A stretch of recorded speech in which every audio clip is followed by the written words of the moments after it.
তোমাদের জন্য দারুণ একটি সুখবর।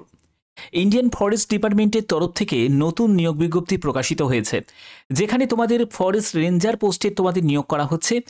বন বিভাগের তরফ থেকে এই যে নিয়োগটি করা হচ্ছে সেটা সম্পূর্ণ পার্মানেন্ট পোস্টে নিয়োগ করা হচ্ছে, কোনো কন্ট্রাকচুয়াল চাকরি নয়। যেখানে 18 থেকে 40 বছরের মধ্যে পুরুষ এবং মহিলা প্রার্থী প্রত্যেকে আবেদন করতে পারো। সম্পূর্ণ গুরুত্বপূর্ণ আপডেট এই ভিডিওর মাধ্যমে প্রোভাইড করতে চলেছি। আর যদি এরকমই গুরুত্বপূর্ণ আপডেট প্রতিনিয়ত পেতে চাও, তার জন্য কি করতে হবে, চ্যানেলটাকে সাবস্ক্রাইব করে বেল আইকনটাকে অল করে রাখতে হবে। কারণ যে কোনো আপডেট সবার আগে ভদ্রেশ্বর স্টাডি সেন্টার তোমাদের জন্য প্রতিনিয়ত প্রোভাইড করে থাকে। তো চলো মূল পিডিএফে চলে যাচ্ছি এবং কিভাবে ফর্ম ফিল আপ করবে সেই তথ্যও তোমাদের কাছে প্রোভাইড করছি। তো বন্ধুরা, আমি পিডিএফটা ওপেন করে নিয়েছি। তোমাদের যে নিয়োগটি করা হচ্ছে সেটা ফরেস্ট রেঞ্জ অফিসার রিক্রুটমেন্ট 2025, যার আবেদন শুরু হয়েছে এবং আবেদন করতে হবে সম্পূর্ণ অনলাইন মোডে। এখানে তোমাদের আবেদনের শেষ তারিখ হচ্ছে 1 জুন। 1 জুন 2025 হচ্ছে আবেদনের তোমাদের শেষ তারিখ। এখানে দেখো তোমাদের কিছু ইনফরমেশন প্রোভাইড করা হয়েছে, যে এজ লিমিট কি, অ্যাপ্লিকেশন ফিস কত, প্রত্যেকটি তথ্য এই ভিডিওতে থাকছে। এখানে দেখো তোমাদের বন বিভাগের তরফ থেকে এই নিয়োগ বিজ্ঞপ্তি জারি হয়েছে, যেটা সম্পূর্ণ পার্মানেন্ট পোস্টে তোমাদের নিয়োগ করা হচ্ছে। এটা কিন্তু কোনো কন্ট্রাকচুয়াল চাকরি নয়। ফরেস্ট ডিপার্টমেন্টের তরফ থেকে একদম লেটেস্ট আপডেট তোমাদের কাছে পৌঁছে দিচ্ছি, যেখানে আবেদন করতে হবে সম্পূর্ণ অনলাইন মোডে। তোমরা কিভাবে তোমরা ফর্ম ফিল আপ করবে সেটাও কিন্তু এই ভিডিওর মাধ্যমে আমি স্টেপ বাই স্টেপ দেখাবো। তার জন্য প্রত্যেকটি তথ্য জানার জন্য অবশ্যই ভিডিওটাকে কন্টিনিউ দেখো। অল ইন্ডিয়া প্রত্যেক ক্যান্ডিডেট আবেদন করতে পারে, মেল ফিমেল বোথ ক্যান্ডিডেটই আবেদন করতে পারো। এখানে তুমি যে রাজ্য থেকে তুমি বিলং করছো সব রাজ্য থেকেই তোমরা আবেদন করতে পারো। এবং তোমাদের যারা যারা আবেদন করবে তারা অবশ্যই কমেন্টে জানাও যে তোমরা কোন রাজ্য থেকে এই ভিডিওটা দেখছো। যারা ওয়েস্ট বেঙ্গল থেকে তারা WB লিখবে, যারা যারা আসাম থেকে এই ভিডিওটা দেখছো তারা আসাম লিখবে, যারা ত্রিপুরা থেকে এই ভিডিওটা দেখছো তারা ত্রিপুরা লিখবে, বা যারা অন্য কোনো রাজ্য থেকে এই ভিডিওটা দেখছো তারা সেই রাজ্যের নাম অবশ্যই উল্লেখ করবে কমেন্টে। তো দেখো এখানে তোমরা বেতন কত টাকা পাবে। বেতন লেভেল যথেষ্ট পরিমাণে ভালো। তোমাদের স্টার্টিং বেতন সেটা 35,400 টাকা এবং 1,12,400 টাকা হচ্ছে তোমাদের ইনক্রিমেন্ট হয়ে এই বেতন তোমাদের থাকবে। এখানে দেখো তোমাদের এজ লিমিট কি প্রয়োজন। এজ হচ্ছে ন্যূনতম 18 বছর আর ম্যাক্সিমাম হচ্ছে 40 বছর। অর্থাৎ 18 বছর বয়স তোমার ন্যূনতম হতেই হবে এবং 40 বছর হচ্ছে সর্বোচ্চ। এজ রিল্যাক্সেশন অবশ্যই আছে। যারা SC/ST ক্যাটাগরি থেকে আছো তারা বয়সে 5 বছর, আর OBC ক্যাটাগরি থেকে যারা আছো তারা বয়সে 3 বছর রিল্যাক্সেশন পেয়ে যাবে। এখানে অ্যাপ্লিকেশন ফিজের ব্যাপারটা দেখে নাও।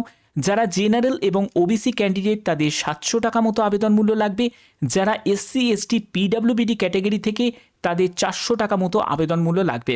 এখানে আবেদন মূল্য তোমাদের জমা করতে হবে সম্পূর্ণ অনলাইন মোডে, তোমাদের জমা করতে হবে। ঠিক আছে, এখানে দেখো তোমাদের সিলেকশন প্রসেসটা কি। সিলেকশনের জন্য প্রথমত তোমাদের একটি রিটিন এক্সাম হবে, তারপরে তোমাদের ফিজিক্যাল টেস্ট নেওয়া হবে, যেটা তোমাদের PET থাকবে। ঠিক আছে, ফিজিক্যাল এফিসিয়েন্সি টেস্ট থাকবে, তারপরে তোমাদের ইন্টারভিউ, মেডিকেল টেস্ট এবং ডকুমেন্ট ভেরিফিকেশন। তো দেখো তোমাদের এখানে সিলেকশনের ক্ষেত্রে তোমাদের রিটিন হবে এবং তোমাদের PET হবে, অর্থাৎ ফিজিক্যাল এফিসিয়েন্সি টেস্ট থাকবে। রিটিনের সিলেবাসটা জানা যায়নি। রিটিনের ব্যাপারে যখন কোনো আপডেট আসবে অবশ্যই তোমাদের জানিয়ে দেওয়া হবে। তার জন্য তোমরা কমেন্টে অবশ্যই উল্লেখ করবে যে রিটিনের ব্যাপারে কারা কারা ইনফরমেশন চাও। তো দেখো তোমাদের PETর ব্যাপারটা এখানে ক্লিয়ার করা আছে, যে PET অর্থাৎ ফিজিক্যাল এফিসিয়েন্সি টেস্টের ক্ষেত্রে তোমাদের height, UR OBC SC category male candidate যারা আছে তাদের 163 সেন্টিমিটার হাইট হতে হবে, আর ST ক্যান্ডিডেটদের হচ্ছে 152.2 সেন্টিমিটার হাইট হতে হবে। ফিমেল ক্যান্ডিডেটদের হচ্ছে 150 সেন্টিমিটার হাইট এবং ST ক্যান্ডিডেটদের 145 সেন্টিমিটার হাইট। চেস্টের ক্ষেত্রে 79 থেকে 84 সেন্টিমিটার, এটা হচ্ছে তোমাদের নর্মাল অবস্থায়। এবং তোমাদের যে UR OBC এবং SC ক্যাটাগরিতে এবং ST ক্যাটাগরিদের হচ্ছে 79 থেকে 84 সেন্টিমিটার। ঠিক আছে, তো 5 সেন্টিমিটার তোমাদের এক্সপেন্ড করতে হবে। এখানে কিন্তু যে গ্যাপিংটা দেওয়া আছে সেটা 5 সেন্টিমিটার এক্সপেন্ড করার গ্যাপিংটা তোমাদের দেওয়া আছে। এবং ফিমেলদের ক্ষেত্রে সেটা কোনো থাকবে না, অর্থাৎ চেস্টের কোনো মাপঝোপের ব্যাপার নেই।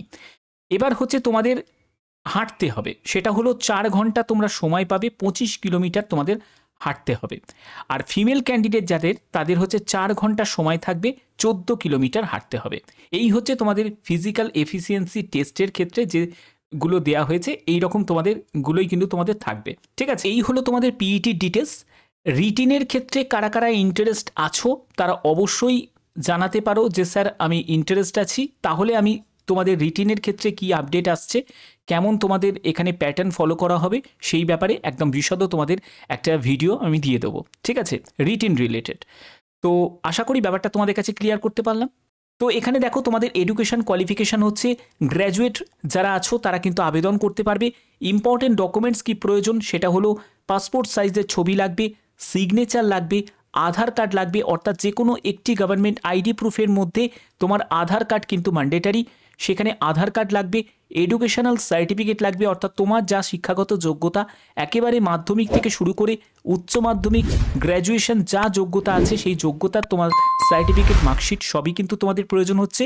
কাস্ট সার্টিফিকেট অবশ্যই তোমাদের কাস্ট সার্টিফিকেট লাগছে। যারা পিডাব্লিউবিডি ক্যাটাগরি থেকে যারা বিলং করছো তাদের কিন্তু সেই পিডাব্লিউবিডি ক্যাটাগরির সার্টিফিকেটও কিন্তু তোমাদের প্রয়োজন হবে। এরপরে হচ্ছে তোমাদের এজ প্রুফ অবশ্যই তোমাদের এখানে লাগছে, অর্থাৎ ডেট অফ বার্থের সার্টিফিকেট, না হলে তোমাদের 10th অ্যাডমিট কার্ড বা 10th তোমাদের সার্টিফিকেট সেটা প্রয়োজন হচ্ছে, যেখানে তোমাদের ডেট অফ বার্থ মেনশন করা আছে। আবেদন করার যে প্রসেস, সেখানে প্রথমে তোমাদের রেজিস্ট্রেশন করতে হবে এবং বাদবাকি প্রসেসগুলো স্টেপ বাই স্টেপ আমি এই ভিডিওতে দেখাবো। আবেদনের তোমাদের শুরু হয়েছে 1 মে থেকে, 1 জুন হচ্ছে আবেদনের তোমাদের শেষ তারিখ। এর জন্য ইম্পর্টেন্ট লিঙ্ক সেটা কিন্তু অ্যাক্টিভ হয়ে গেছে, অবশ্যই ভিডিওতে সেই ডেসক্রিপশানে তোমাদের এটা দেওয়া থাকবে। এখানে দেখো তোমাদের যে নোটিশটি জারি হয়েছে সেটা হচ্ছে বিহার তোমার বন বিভাগের তরফ থেকে। এবার তোমাদের প্রশ্ন জাগতে পারে যে স্যার এখানে কি ভারতীয় নাগরিক প্রত্যেকে আবেদন করতে পারে যে কোনো রাজ্য থেকে? একদম, তোমরা দেখো 4.1 প্যারাতে কিন্তু পরিষ্কারভাবে উল্লেখ করা আছে ভারতীয় নাগরিক অর্থাৎ ইন্ডিয়ান সিটিজেন প্রত্যেকে এখানে আবেদন করতে পারে, পুরুষ মহিলা উভয় প্রার্থীরাই আবেদন করতে পারে। একদম অফিসিয়াল এবার তোমাদের নোটিশে চলে যাব, সেই নোটিশ থেকে তোমাদের দেখাবো কিভাবে আবেদন করতে হবে। আবেদন করার জন্য প্রথমে তোমাদের রেজিস্টার অ্যান্ড মেক পেমেন্ট এই অপশানে তোমাদের ক্লিক করতে হবে। এখানে দেখো তোমাদের আবেদন করার আগে এই যে নিয়োগটি করা হচ্ছে সেটা ডাইরেক্ট রিক্রুটমেন্ট করা হচ্ছে, অর্থাৎ তোমাদের এখানে কিন্তু কোনো এক্সপিরিয়েন্স ক্যান্ডিডেটের কোনো প্রয়োজন নেই, একদম ফ্রেশার ক্যান্ডিডেট প্রত্যেকে আবেদন করতে পারো।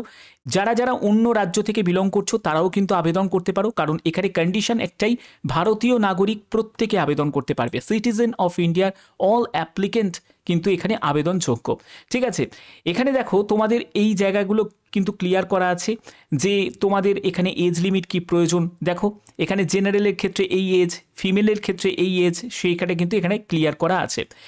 তো এই জায়গাগুলো তোমাদের এখানে পরিষ্কার করা আছে। বাদবাকি দেখো তোমাদের আবেদন মূল্য কত টাকা লাগছে। যারা বিহার স্টেট থেকে আছো তাদের কিন্তু এই আবেদন মূল্য লাগছে। যারা বিহারের বাইরের স্টেট থেকে আছো অল ক্যাটাগরি তাদের জেনারেল হিসাবে আবেদন করতে হবে এবং তাদের 700 টাকা মতো মেল ক্যান্ডিডেট এবং ফিমেল ক্যান্ডিডেটদেরও কিন্তু 700 টাকা লাগবে। অর্থাৎ যারা ওয়েস্ট বেঙ্গল বা ত্রিপুরা বা আসাম থেকে আবেদন করবে তাদের কিন্তু 700 টাকাই আবেদন মূল্য লাগবে, কারণ তোমাদের অ্যাজ এ জেনারেল হিসাবে আবেদন করতে হচ্ছে। এবার দেখো রেজিস্ট্রেশন করার জন্য প্রথমে অফিসিয়াল ওয়েবসাইটে ভিজিট করবে, সেখানে registration ID, mobile number, date of birth এগুলো দিয়ে কিন্তু তোমাদের সাবমিট করতে হবে। তারপরে তোমাদের রেজিস্ট্রেশন দিয়ে তোমাদের কিন্তু বাদবাকি প্রসেসগুলোকে কমপ্লিট করতে হবে। এখানে যোগ্যতার ব্যাপারটা বলে দিই, যোগ্যতা হলো গ্র্যাজুয়েশন যোগ্যতা, কিন্তু তোমাদের স্পেশালাইজেশন যোগ্যতা থাকতে হবে। সেটা হলো তোমার যদি বটানি, ভেটারিনারি সায়েন্স, তারপরে হচ্ছে জিওগ্রাফি, ম্যাথামেটিক্স এই সব যে তোমাদের যদি যোগ্যতা বা ফিজিক্স বা স্ট্যাটিস্টিক বা জিওলজি বা এগ্রিকালচার বা ফরেস্ট্রি এই সব যে কোনো একটি নিয়ে তোমাদের যদি গ্র্যাজুয়েশন করা থাকে তাহলে আবেদন করতে পারবে। এবার এই ডিক্লারেশনের তোমাদের ক্লিক করতে হবে এবং তোমাদের proceed to registration and payment অপশানে ক্লিক করতে হবে। এখানে তোমাদের প্রথমে কি করতে হবে, ডাইরেক্ট রিক্রুটমেন্ট অপশানে তোমাকে ক্লিক করতে হবে।